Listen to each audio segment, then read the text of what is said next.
Hi artists, welcome to Teacher Time today. I'm going to show you how to add on to your good copy that we started. Right now you have Mona Lisa in your picture. You also have a picture of yourself. You also want to have your pencil today for your lesson and your brainstorming sheet that you worked on, the one that has the 3 details, the place where you're going to take her, and it also has that practice drawing or sketch that you worked on before. This could help you as you're transferring some of your ideas onto your good copy. The space that you worked in is a little smaller than your paper that you're working on now, but not by much. So you want to make sure that if you have something that you like, you could redraw it in the same way. I'm going to adjust my screen so you can see my surface that I'm working with here. So I have my Mona Lisa artwork, okay, and I have my sketch paper along there with me. So already have a few things that are in there. I've got my Mona Lisa picture, I've got myself. Perfect. What I'm going to do, I'm going to add on some of the details that are a little easier for me. So I'm going to add the balloon first.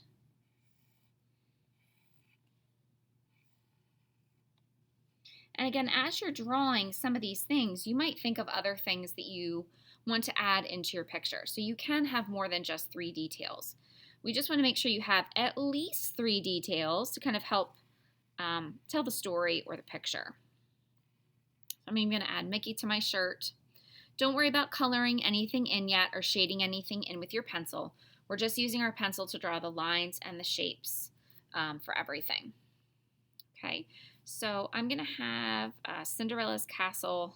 I'm going to do my best. There's a lot of details there for Cinderella's castle, but I'm going to at least sketch something that looks hopefully somewhat close to it, and I can add on to it or change it if I need to. Okay, you might decide to draw a place also that has a lot going on. So just do your best to draw the details. It's okay if it's not perfect. Most important thing is that you're using your imagination and also having fun. It's kind of fun to imagine going to different places because maybe you're not traveling anywhere right now.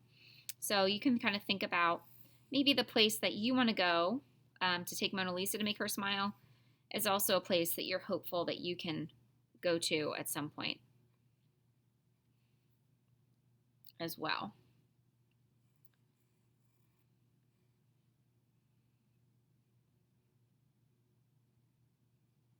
Okay, so I have my castle kind of sketched out a little bit. I'm going to add on to it.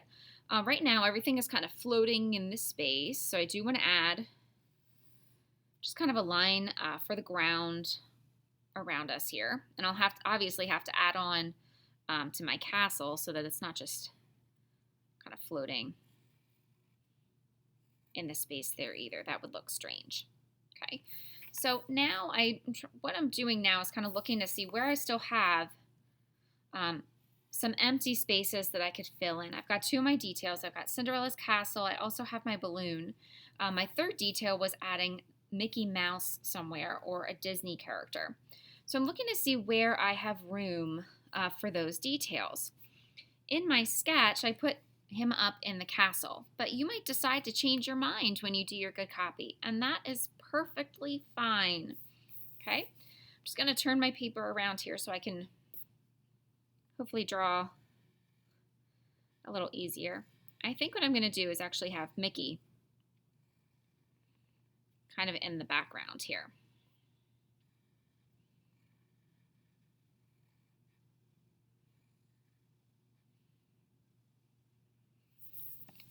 So it's almost like he's right behind me, peeking through. Okay, so you can also think about what other details you'd want to add. Weather, if it's a sunny day or cloudy day or rainy day, or if it's a snowy day or snowy place, you could think about any of those other details or anything else just to kind of fill in your picture. Okay, if there's any big empty spaces that you still have. Okay, so again, today, most important thing is that you are using just your lines and shapes. Don't worry about coloring anything in yet. You want to worry about trying to fill in the space that you have around Mona Lisa and around yourself. Again, good luck and have fun.